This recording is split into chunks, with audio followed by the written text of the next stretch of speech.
Donc, c'est une joie de venir là et vous encourager un peu avec l'Évangile. Hein? Alors, je ne sais pas comment est-ce que vous voyez dans ces derniers temps, quel est le plus grand danger pour un chrétien parmi les signes que le Seigneur a donnés avant l'avènement. En vue de l'avènement, Jésus a donné des signes. Il a parlé de quoi? De tremblement de terre, après, de guerre, de peste, de famine. Hein? Et le plus grand danger, c'est la séduction qui vient. Parce qu'il a dit qu'il y aura beaucoup de séducteurs. Parce que tout le reste, on peut mourir de la peste, on peut mourir dans la guerre, aller au ciel. Non? On peut mourir dans les tremblements de terre, aller au ciel. Mais on doit se garder de la séduction. Parce que le but de la séduction, c'est de nous décrocher de notre salut. Et ce n'est pas facile pour décrocher un chrétien. Au fait, nous allons voir cet après-midi qu'on n'a pas besoin de s'inquiéter, mais plutôt qu'on doit travailler à notre salut, avec crainte et tremblement, nous dit la parole de Dieu. Hein? Avec crainte et tremblement. Non pas se demander si nous avons déjà renié le Seigneur, dans quelle étape, dans quelle phase je suis.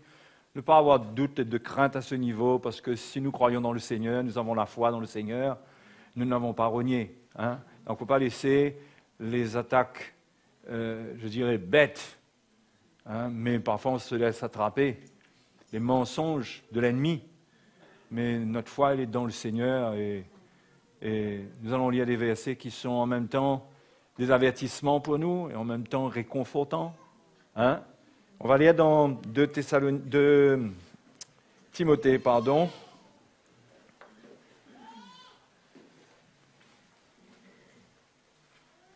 Deux Timothée. Au fait, si on va au chapitre 4, au verset 6, vous savez que cette épître à Timothée a été écrite à la fin de la vie de Paul. Il était sur le point de mourir en martyr. Et Paul exprime toute sa foi envers Timothée. Il lui écrit, lui donne des avertissements, parce qu'il réalise que là, c'est la dernière ligne droite pour lui, et il ne doit rien rater. Jusqu'au bout, il doit garder la foi, il ne doit pas renier le Seigneur, et il doit se tenir pour l'Évangile jusqu'au bout. Et il dit à Timothée, au verset 6, « Car pour moi, je sers déjà de libation, et le moment de mon départ approche. J'ai combattu le bon combat. » C'est ça qu'on doit s'assurer. On doit s'assurer qu'on combat le bon combat. Et il n'y en a pas 15, il n'y en a pas 2 de bons combats. Il y a un bon combat qui nous assure la victoire. On parle d'une victoire qui est déjà garantie, puisque Jésus a déjà tout remporté pour nous, mais elle est déjà garantie pour nous si nous menons le bon combat qui correspond à la finalité de cette bataille, à cette victoire. On ne peut pas atteindre une victoire qui est acquise pour nous en menant un combat qui ne nous conduit pas à cette victoire. It makes sense? Hein? OK? Donc, j'ai combattu le bon combat, j'ai achevé la course, j'ai gardé la foi. Hein? Parce que la vie chrétienne, c'est ça. C'est combattre le bon combat afin d'achever la course. Si nous ne combattons pas le bon combat, nous ne pourrons pas achever la course. Nous ne pourrons pas terminer gagnant sur la ligne d'arrivée. Hein? Et le plus important, j'ai gardé la foi. Ça paraît simple, ça. J'ai gardé la foi. On a l'impression que c'est simple et c'est facile. Mais Paul n'est pas ici en train d'exprimer des choses faciles. Hein? Quand il dit « j'ai gardé la foi », tout ça est attaché au bon combat et à la course qu'il a menée et qu'il a achevée. Hein? Cette course qu'il a menée et qu'il a achevée, qu'il achève à la fin de sa vie. D'accord? Donc sa foi est rattachée à cela. C'est pourquoi il dit, j'ai gardé la foi. Ce n'est pas simplement, j'ai cru en Dieu, mais il a gardé la foi en Jésus-Christ. Il a gardé la foi en l'Évangile jusqu'au bout. D'accord? Et au chapitre 2, je crois,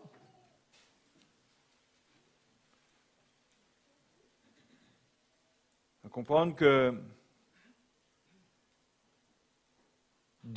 pour garder la foi dans ce bon combat, en rapport avec cela, Paul parle d'un fondement. Au verset 19, il dit « Néanmoins, le solide fondement posé par Dieu subsiste. » C'est ce fondement-là qu'il faut comprendre pour combattre le bon combat, pour achever la course, pour garder la foi.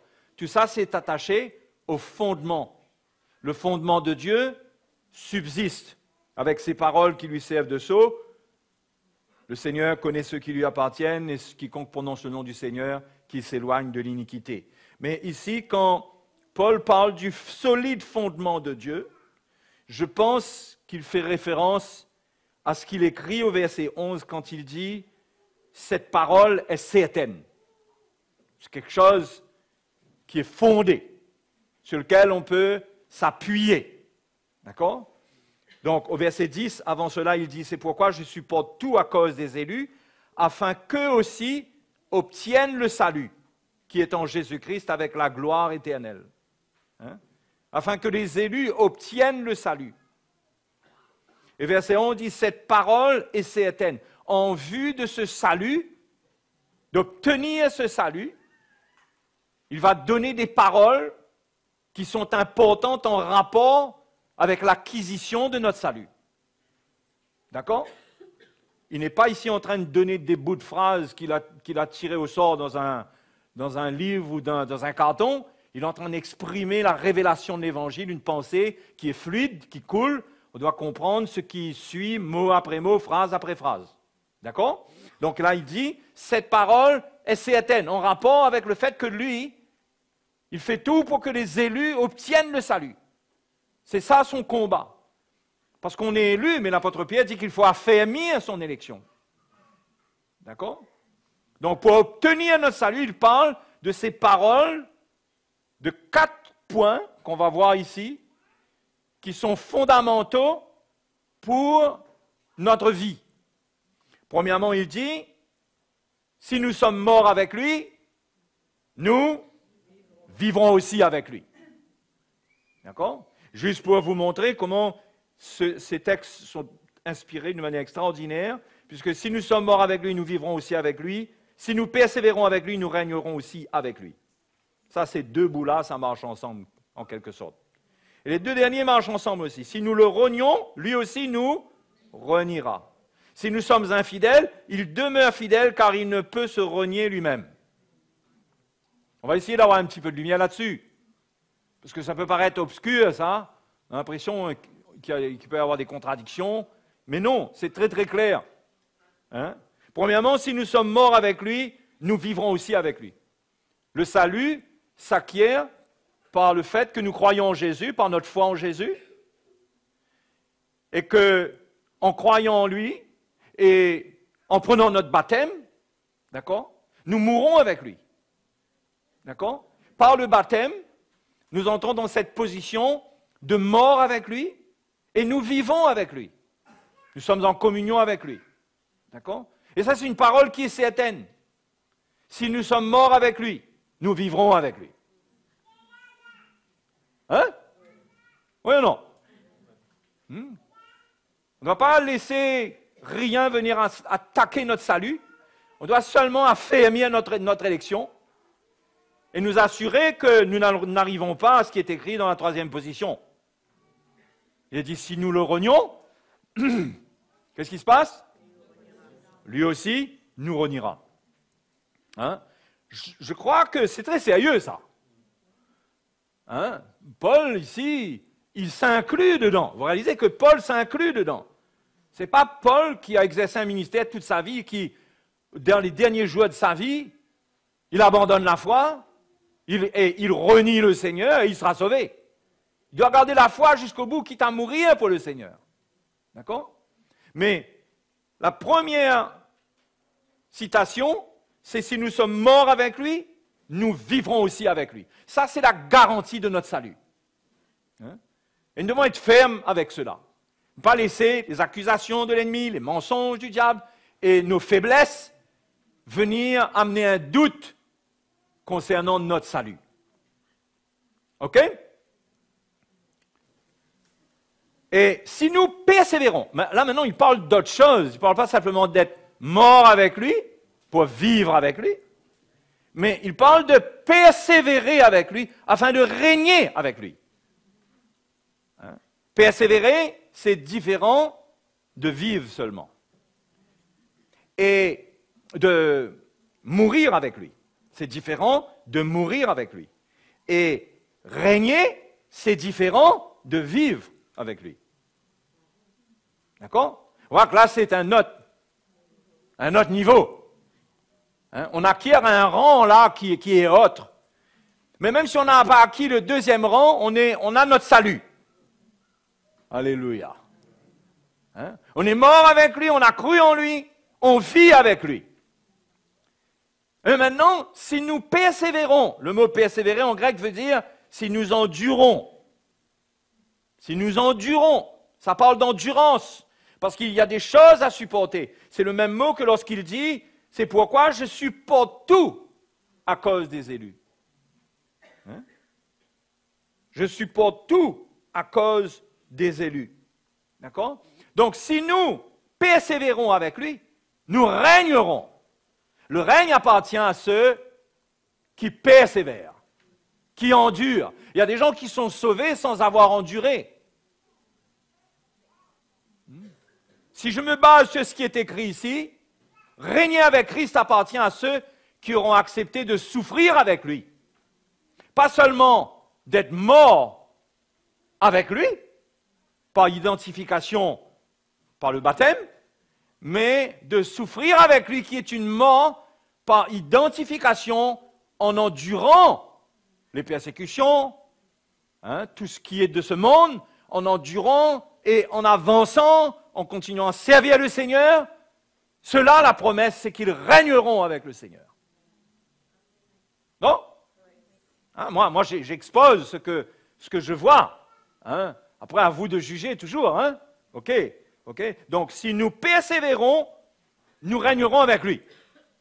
Je crois que l'ambition de tout chrétien, plus que de vivre seulement avec lui, ça devrait être de régner avec lui.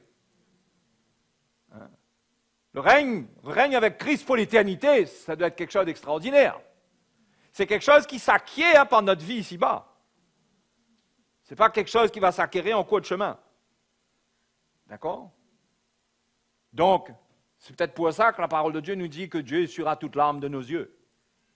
Parce que peut-être que beaucoup ne réalisent pas ce qu'ils ratent et un jour ils réaliseront, peut-être. D'accord? Mais c'est certain que si nous acceptons dans ce monde de souffrir avec lui, d'endurer, avoir cette persévérance, nous régnerons avec lui. Hein? Il faut désirer rentrer là-dedans. Oui ou non? Et ça, toujours, cette parole est certaine. Il parle ici de parole certaine. C'est pourquoi après il dit le solide fondement de Dieu. Il parle d'un solide fondement de Dieu. Je crois que c'est en rapport avec ces choses qu'il expose là. C'est des choses fondamentales qui sont certaines. Hein? Notre salut, il y a une fondation dans notre salut. C'est que nous avons cru, nous sommes morts avec lui, nous vivrons avec lui. Personne ne peut toucher à ça. Solide fondement de Dieu subsiste. Nous persévérons, nous endurons, nous régnerons avec lui. C'est fondamental, ça. Hein? Et puis, si nous le renions, lui aussi nous reniera. Ça, c'est terrible. Si on arrive à le renier, lui aussi nous reniera. Hein? Ça parle de quelqu'un qui est arrivé à un point où il ne veut plus de Christ, quoi. Ce n'est pas quelqu'un qui, dans une épreuve, dit « Ah, je ne veux plus de l'Église ». On ne parle pas de ça, là. C'est profond, c'est dans l'homme. Et on va voir que quand Paul dit, concernant ce fondement, il dit avec ces paroles qui lui servent de sceau. Il dit le Seigneur connaît ceux qui lui appartiennent. Il connaît. Non? C'est ce qui est dit plus tard. Okay? Donc, le Seigneur connaît comment? Il connaît le cœur de l'homme. Il sait où le cœur de quelqu'un est arrivé. Nous, on ne sait pas. Ça ne nous appartient pas, cette connaissance-là. C'est le Seigneur qui sait. Ce n'est pas à nous de juger, même lorsque un chrétien peut-être a abandonné, soi-disant, et on apprend qu'il est mort ou quelque chose est arrivé. Ce n'est pas à nous de juger, de dire il est vivant, il est sauvé ou il n'est pas sauvé. Il est inutile de se poser ces questions. Ça appartient au Seigneur, ça. Ce qui est sûr, c'est que s'il a eu la foi pour se repentir et venir au Seigneur, c'est là que le 4e point est là, qui est un fondement. Et qui est un fondement qui nous, en même temps, est garde-corps pour notre salut. Si nous sommes infidèles, il demeure fidèle. Il demeure fidèle. C'est-à-dire, si nous sommes infidèles, non pas au point de le renier. Et on va voir que notre salut se joue, à mon avis, entre nos infidélités, nos faiblesses et le reniement. Vous comprenez là? Ça se joue avec les deux éléments là. Il y en a un qui nous fait perdre carrément, mais au centre, il y a les infidélités. C'est-à-dire aussi nos faiblesses. Ce qui fait qu'on rate. Ce qui fait que parfois, on recule un coup. On n'est pas autant fidèle. Mais ça, jusqu'au bout. Puisque si quelqu'un est mort avec lui, il vivra avec lui. Jusqu'au bout, le Seigneur est fidèle avec ça.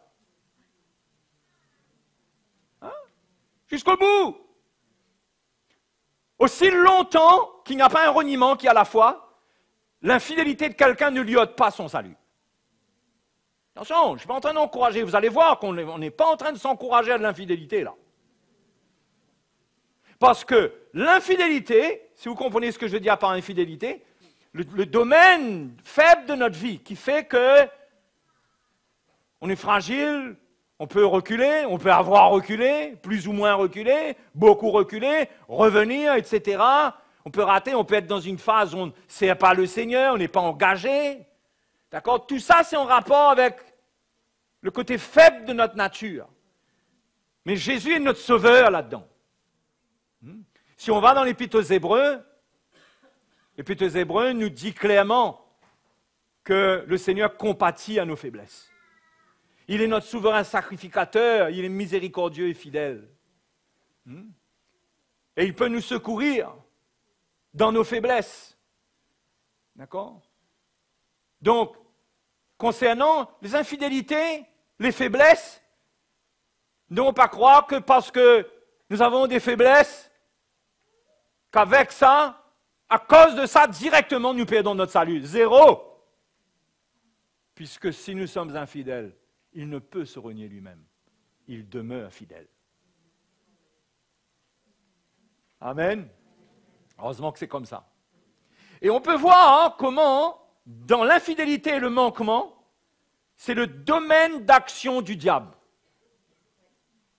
Non? C'est le domaine d'accusation de l'ennemi. C'est là où toute l'activité de l'ennemi se fait, du moins une grande partie, s'attaquer aux imperfections du chrétien. Mais d'avance, la parole de Dieu nous dit qu'il n'y a maintenant aucune condamnation pour ceux qui sont en Jésus-Christ. Non? Et que si nous sommes infidèles, il demeure fidèle. Vous savez, c'est important de comprendre que nous sommes sauvés, que Jésus nous a acquis au prix de son sang. C'est quelque chose qui vient de lui. Ça n'a rien à voir avec ce que nous sommes capables de faire. Il nous a acquis pour lui-même par son sang. Nous ne pouvons pas ajouter à ce prix. Ce n'est pas parce que nous allons être perfectionnés que nous allons ajouter au prix de notre salut. Ce n'est pas parce que nous allons être changés demain qu'on va ajouter quelque chose. Nous avons été acquis une fois pour toutes. Alléluia. Hein? Ce n'est pas parce que vous êtes dans une phase difficile concernant votre foi, concernant votre persévérance. Hein? Mais dans cette phase, il y a des attaques de l'ennemi qui peuvent venir. Et qui viennent pour achever de vous écrabouiller et vous mettre par terre, et vous faire passer de très mauvais quarts d'heure au point que si vous ne gardez pas la foi, vous pouvez en arriver à dire « j'en ai ras-le-bol ». On est là. Assez. Donc, si on voit les choses comme ça, on comprend l'importance du message de la croix. Parce que le message de la croix, c'est le message qui met dans le cœur du chrétien la parole de l'endurance, la parole de la persévérance. D'accord?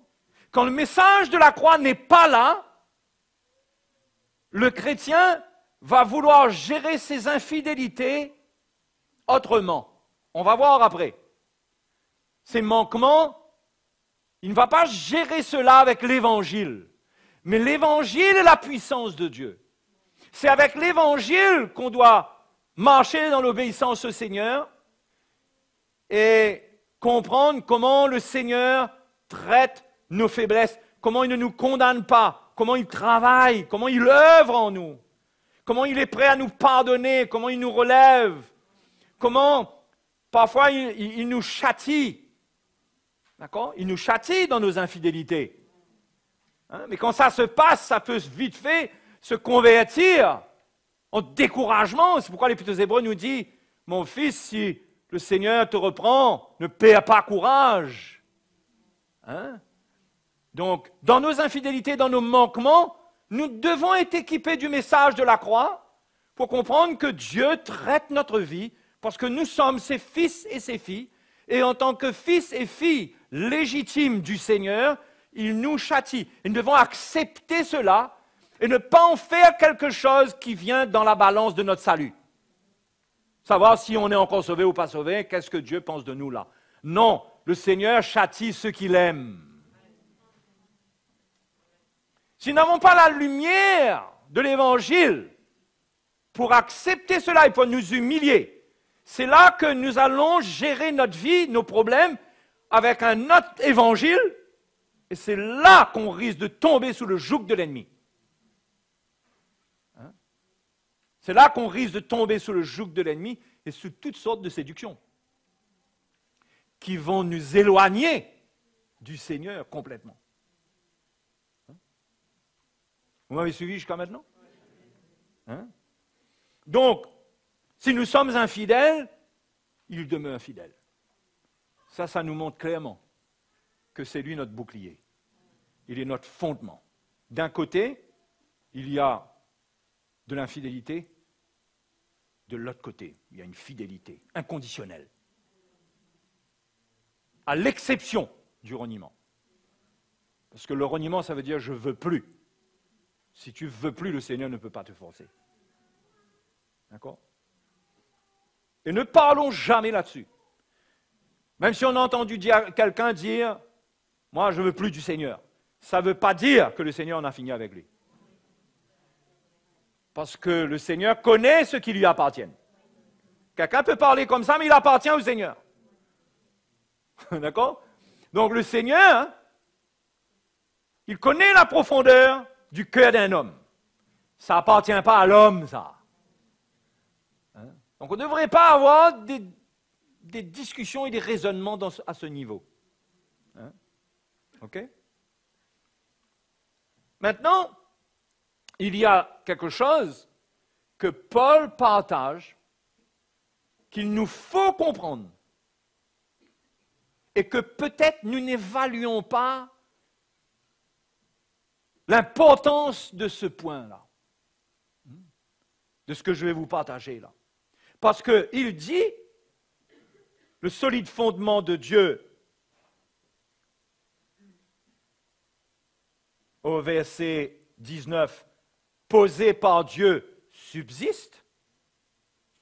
avec ces paroles qui lui servent de sceau. Qu'est-ce qui scelle le fondement? C'est ces paroles. Le fondement est là. Mais qu'est-ce qui scelle le fondement? C'est que le Seigneur connaît ceux qui lui appartiennent. C'est lui. Ça, c'est dans la main de Dieu, ça. D'accord? Mais le deuxième point, ça nous concerne, nous. Le premier point du sceau sur le fondement, ça, c'est le Seigneur. Le Seigneur connaît ceux qui lui appartiennent. Le deuxième point, c'est, maintenant, c'est nous. Quiconque prononce le nom du Seigneur, qu'il s'éloigne de l'iniquité. Je ne sais pas si, dans le contexte de ce que je suis en train de vous partager, vous voyez l'importance de ce deuxième bout-là maintenant, en rapport avec ce qu'on a lu au début, les quatre points fondamentaux. D'accord? Les 4 points qui sont certains. D'accord? Quiconque prononce le nom du Seigneur, qu'il s'éloigne de l'iniquité. De quoi est-ce que Paul est en train de parler? Eh bien, c'est simple. Il faut rester avec ce qu'il est en train de partager. On n'a pas besoin d'aller chercher loin. Le verset 14 dit, rappelle ces choses. Hein? C'est ces choses-là qu'il faut rappeler. En conjurant qu'on évite les disputes de mots qui ne servent qu'à la ruine de ceux qui écoutent. On n'a pas besoin de discuter longtemps. Ces 4 points-là doivent clarifier toute chose en ce qui nous concerne. On n'a pas besoin de 1000 discussions. Je ne dis pas qu'il faut seulement parler de ces 4 points dans le sens que littéralement, il faut parler de ces 4 points. Mais tout l'évangile tourne autour de ces 4 points. Eh bien, si on ne passe pas notre temps à parler de reniement, mais l'évangile est une construction pour nous éviter d'arriver à là. Donc, tout est en rapport avec ces 4 points que je partage là. D'accord? L'évangile, c'est pour nous exhorter à pas seulement accepter d'être mort avec lui pour vivre avec lui, mais d'endurer, de persévérer. Parce que ça, c'est notre affermissement. Quand on souffre, quand on endure, c'est comme cela que nous sommes affermis. Ce n'est pas la connaissance qui nous affermit. La connaissance a une part, mais en mon sens, c'est une part qui est faible. C'est l'œuvre dans la souffrance, dans l'épreuve, le travail qui se fait dedans. Ça, c'est important. Parce que ça, c'est la réalité de ce que vous transportez dans votre cœur et ça vous attache au fondement de Dieu. Ça, c'est la réalité de ce que vous portez dans votre cœur. Mais ce que vous comprenez dans votre tête pourra toujours être quelque chose qui se retournera contre vous. Parce que le diable sait comment tourner les Écritures d'une manière à séduire et à vous amener à une autre conclusion, une conclusion différente que celle du Seigneur, que celle que vous devriez avoir. Mais quand l'œuvre de Dieu se fait en nous, on sort sous l'emprise de toute séduction. On est dans un affermissement qui est de cœur, parce que maintenant, notre vie chrétienne ne dépend plus de ce que nous comprenons, mais notre vie chrétienne, c'est ce que nous avons reçu, c'est ce que Dieu a formé en nous. D'accord?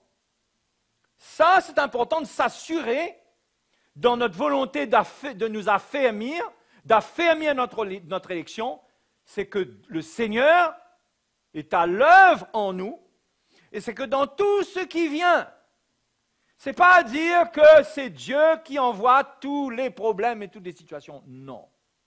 Nous ne devons pas parler comme ça. Mais dans tout ce qui vient, nous devons apprendre à endurer.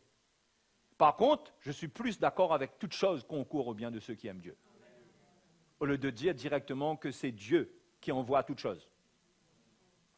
D'accord? Toute chose concourt au bien de ceux qui aiment Dieu. Mais le Seigneur nous demande d'endurer, de supporter.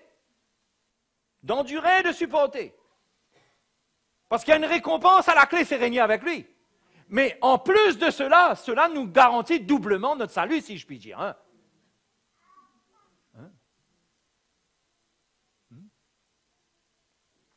Donc, il dit, rappelle ces choses. En conjurant devant Dieu qu'on évite les disputes de mots, qui ne servent qu'à la ruine de ceux qui écoutent. Le mot ruine peut nous ramener au final au mot renier.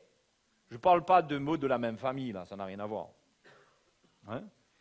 Mais dans le sens de son œuvre, la ruine, amener quelqu'un à être ruiné. Le bout, ça peut être qu'il renie le Seigneur. Ça peut être ça. OK?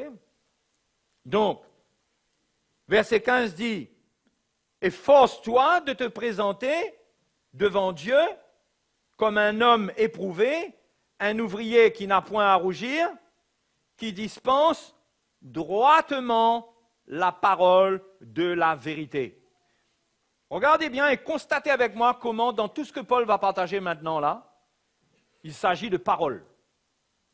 Il s'agit de paroles, de mots. D'accord? Il dit donc, il parle à Timothée de dispenser droitement la parole de Dieu, en opposition à l'iniquité dont il faut s'éloigner. L'iniquité, c'est ce qui est trafiqué, tordu. C'est la parole qui n'est pas droite. Vous comprenez? Et il dit, évite au verset 16 les discours vains et profanes. Les frères et les sœurs, ne croyez surtout pas qu'il s'agit d'aller reprendre quelqu'un qui parle trop de la météo en ce moment. Il ne s'agit pas de ça. Il me fatigue avec ces paroles vaines, là. Les gens qui sont très légalistes, qui refusent une conversation normale de la vie. Non, mais c'est vrai. Si vous faites partie de cela, gloire à Dieu, vous êtes là pour entendre cela, pour devenir libre. Parce qu'il ne s'agit pas de ça. Je ne suis pas en train de dire que quelqu'un qui parle tout le temps, il va nous saouler un peu. Mais ce n'est pas de ça quand même. Ce n'est pas de ça qu'il parle là. Là, il parle de discours qui se prétend spirituel. D'accord? Et c'est ce que Paul appelle l'iniquité. L'iniquité. D'accord? Il dit, évite les discours vains et profanes, car ceux qui les tiennent avanceront toujours plus dans l'impiété. Et leur parole rongera comme la gangrène. C'est le travail de l'iniquité. Le travail de l'iniquité, c'est de détourner le cœur de l'homme de Dieu et l'amener loin de Dieu. Et le plus loin, c'est quand il renie s'il s'agit d'un chrétien. Ça, c'est le travail de l'iniquité. Il faut bien comprendre, quand la Bible parle de péché, d'iniquité, cette séduction dont Thessaloniciens parle, l'homme impie qui viendra, si vous allez lire dans Thessaloniciens, il est parlé du mystère de l'iniquité. Vous savez, on a déjà lu cela. Rien qu'à moi seul, j'ai déjà lu cela plusieurs fois avec vous ici. Le mystère de l'iniquité. Mais c'est un mystère pour le monde, mais ce n'est pas un mystère pour nous. Hein? Non, nous devons comprendre l'iniquité, nous. Et un domaine de l'iniquité, c'est la langue. Si vous allez dans Jacques chapitre 3, on peut y aller d'ailleurs, je vais vous faire constater cela. Jacques chapitre 3. Tout le monde est là ce soir, je sens que vous êtes là ce soir. Oh là là, quelle responsabilité de parler à des gens qui sont là.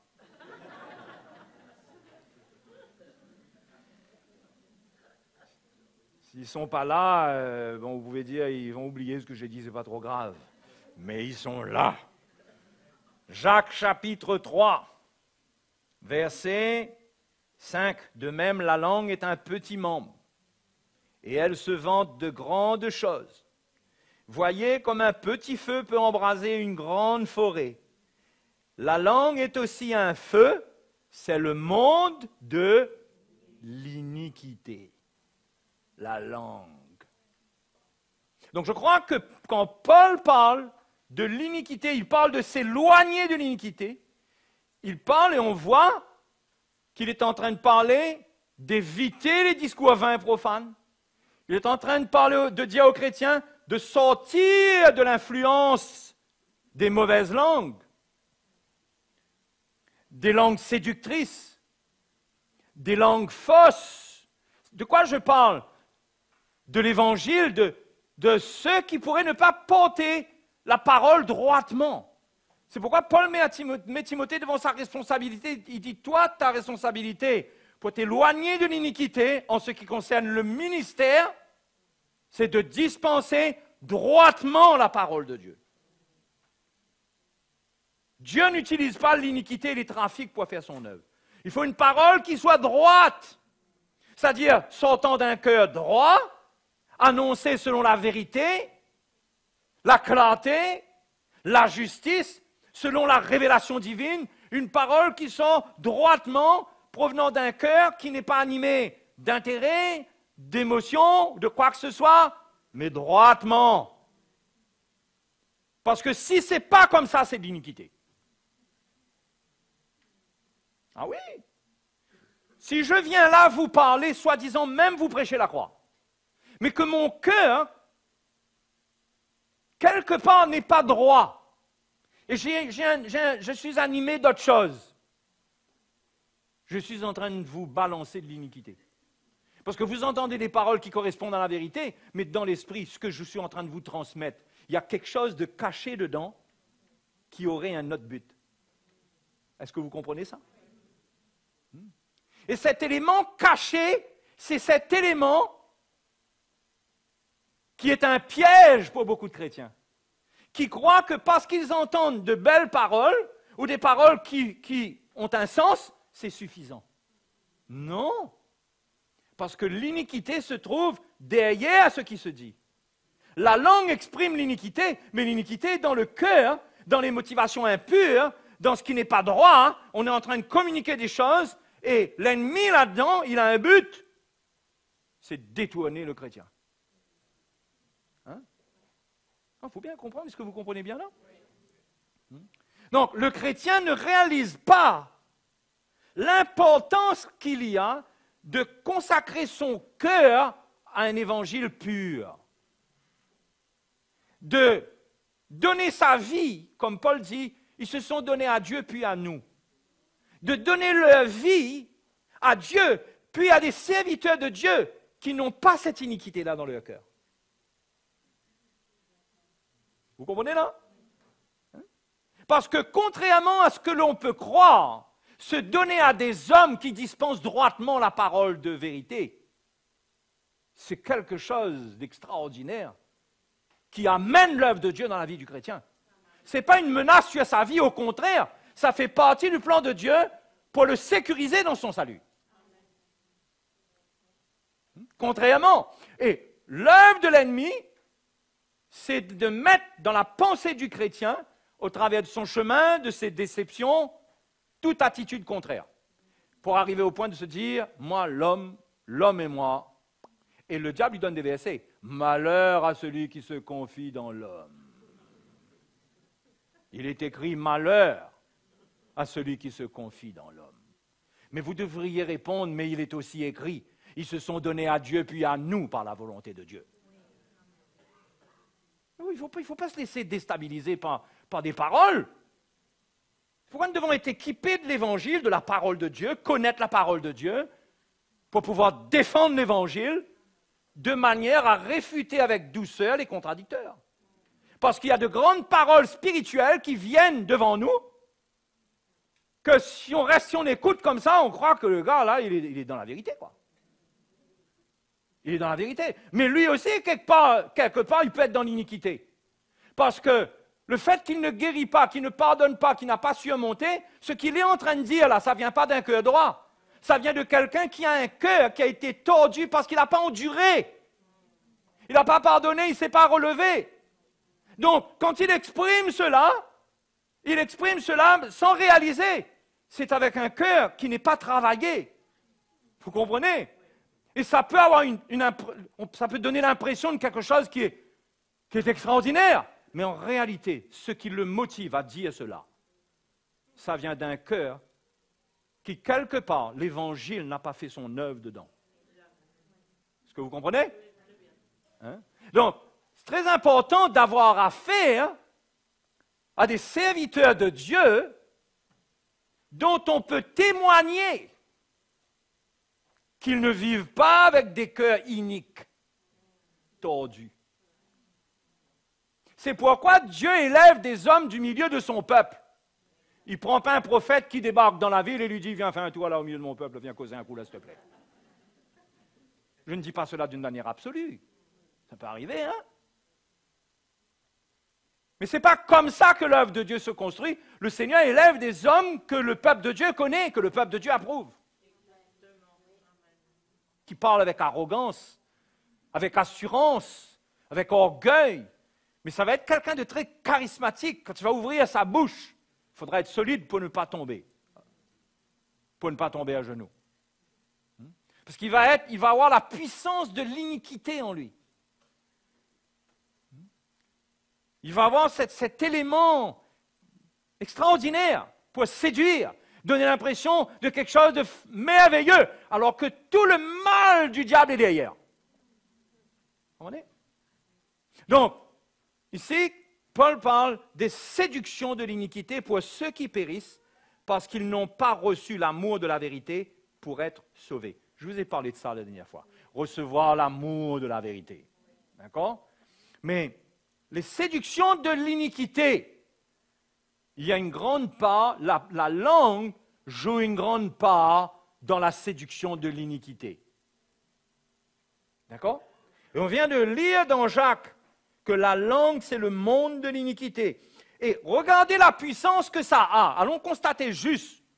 Le monde de l'iniquité, ça veut dire quoi? Notre langue, ou ce qu'on reçoit d'une langue, qu'est-ce que ça peut faire dans notre vie? La langue est placée parmi nos membres, verset 6, tu vois, souillant tout le corps. La langue souille tout le corps. Allez expliquer ça à vous. Ce n'est pas avec un microscope, ce n'est pas dans un laboratoire que vous allez expliquer cela. C'est quelque chose qui est spirituel. La langue souille tout le corps. D'ailleurs, Jacques dit que si quelqu'un est parfait en parole, eh ben, il maîtrise tout son corps. Il ne va pas broncher. Donc, notre vie va avec notre langue. D'accord? Donc, déjà, personnellement, notre langue à nous-mêmes même. Notre langue qui est là à nous. Je parle de celle-là et je parle de celle qu'on écoute. Paul parle de celle qu'on écoute. Il y a une puissance d'iniquité dedans. On ne peut pas écouter n'importe quoi. D'ailleurs, Paul dit à Timothée, sachant de qui tu as appris, reste dans les choses que tu as apprises, sachant de qui tu les as apprises. C'est très important. D'accord? Donc, souillant tout le corps et enflammant le cours de la vie. Ça, c'est la langue, les frères et les sœurs. C'est ce qui peut se faire dans notre bouche. Nous construisons notre vie.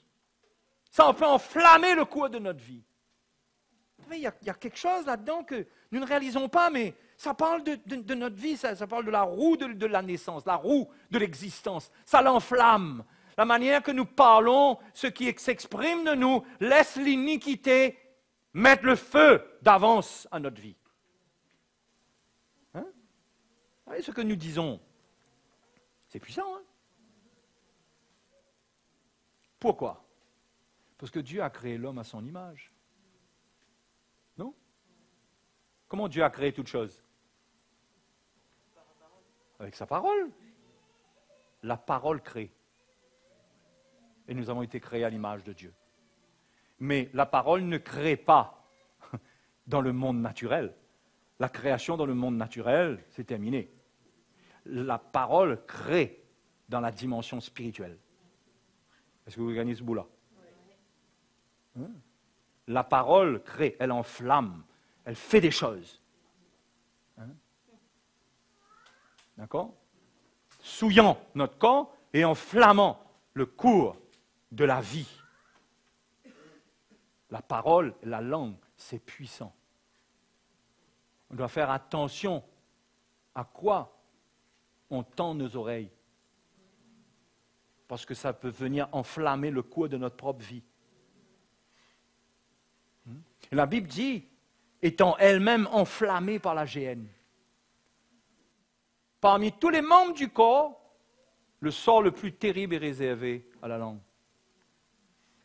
Parce que la langue, c'est le monde de l'iniquité. Et Jésus a dit que les hommes rendront compte de toute parole vaine qu'ils auront proférée. Tout ce qu'on aura dit. C'est pourquoi un des commandements, c'est « Tu ne prendras point le nom de l'Éternel, ton Dieu, en vain. » Car l'Éternel ne laissera pas impuni celui qui prend son nom en vain. C'est-à-dire qu'utiliser le nom de Dieu, c'est ça l'iniquité. On utilise le nom de Dieu à des fins qui ne sont pas pour la gloire de Dieu, qui ne sont pas pour son royaume, qui ne font pas avancer le royaume de Dieu. On utilise le nom de Dieu pour notre chair, on utilise le nom de Dieu pour notre gain. Si on prêche l'Évangile, on utilise le nom de Dieu pour récolter un maximum d'offrandes. Vous savez, l'épître de Pierre, et la deuxième épître de Pierre décrit tout ça. L'iniquité est là. Vous comprenez? Donc tout ça, c'est sérieux, les frères et les sœurs. Hein? Cette iniquité. Hein? Donc il faut faire attention à quoi on tend nos oreilles. Parce que c'est puissant. On ne peut pas minimiser la puissance des propos. Quand on est ferme, il y a des choses qui ne nous atteignent pas. Il y a des choses qu'on peut entendre. Quelqu'un peut dire certaines choses devant moi, il ne va pas me faire tomber. Mais peut-être qu'à un certain niveau, je ne sais pas moi-même, je ne suis pas prêt à faire face à certaines choses. Mais Dieu me prépare. Parce que la Bible dit que Dieu nous garde. Il est fidèle, ne permettra pas qu'on soit tenté au-delà de nos forces. Parce que si on est avec ce fondement, on est sérieux, le Seigneur prend soin de nous. Il nous protège, il nous garde. Si nous sommes infidèles, il demeure fidèle, il ne peut se régner. Il va nous garder. D'accord? Mais nous devons comprendre, l'apôtre Jean dit aussi, celui qui est né de Dieu se garde lui-même. Nous avons une part, nous aussi. Et nous devons prendre garde à la langue. Ce qui se dit, ce qui est enseigné sous le label chrétien. Nous devons faire attention, parce qu'il y a beaucoup d'iniquité. Et ne pas... Moi, je ne suis pas là pour... Je critique personne, là, mais je dis qu'il est toujours dangereux de s'ouvrir à un message qui vient établir une marche chrétienne, qui vient affecter ma marche en dehors de l'évangile que je reçois. Vous comprenez? Que j'ai une opinion sur le nombre de jours de la création et que toi, tu aies une autre opinion. Mon frère, peut-être tu as raison, peut-être j'ai raison, mais ce n'est pas grave ça. Parce que ce n'est pas la connaissance des jours de la création qui affecte ma marche chrétienne, qui change mon foyer, qui me fera persévérer. Ce n'est pas ça. Mais quand on parle de doctrine, c'est-à-dire d'éléments spirituels qui touchent notre vie, qui affectent notre marche chrétienne, on ne peut pas se permettre d'écouter autre chose. Moi, c'est mon avis. Je ne peux pas laisser quelqu'un que je ne connais pas m'enseigner ma marche chrétienne et dire, il faudrait que j'essaie parce qu'après tout, on n'a pas toute la vérité. Non, concernant, je dois savoir, moi, à qui Dieu m'a confié. Et je dois connaître ceux à qui Dieu m'a confié. Je ne suis pas un mouton de panurge. C'est pourquoi la relation, se faire connaître, ressentir le cœur, et ce sont des choses qui ne consistent pas à observer les détails de la vie de quelqu'un, mais c'est un témoignage de l'esprit qui vient dans notre cœur quand nous entendons, quand nous ressentons, quand nous voyons, quand nous apprenons des choses concernant la vie de l'Église, les serviteurs de Dieu. Il y a une confiance de l'esprit qui prend notre vie. Et le témoignage de Dieu est plus grand que celui des hommes. Les hommes peuvent nous dire le matin, ah, tu sais, le gars là, c'est un gourou.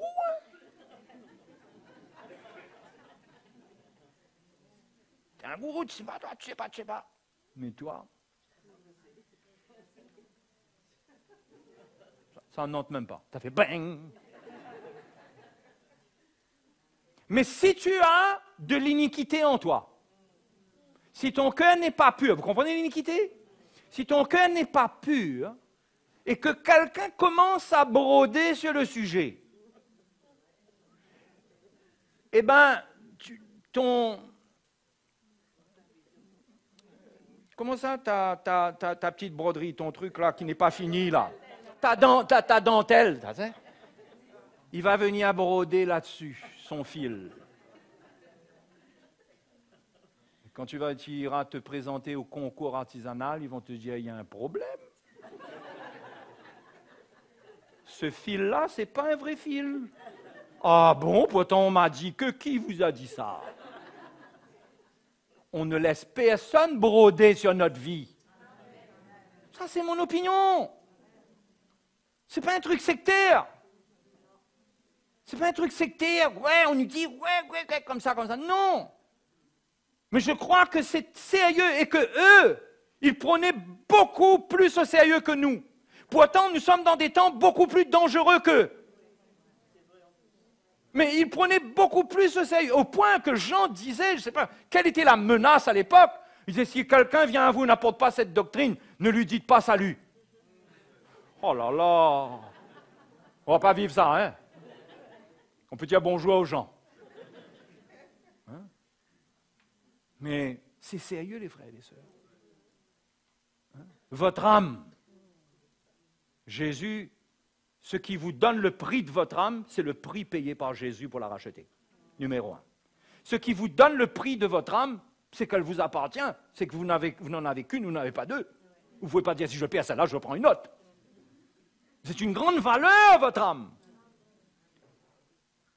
Donc c'est du sérieux. Et il faut faire attention de tomber dans les pièges de la naïveté et de la désobéissance et de ne pas avoir un cœur pur et de se laisser approcher et intéresser.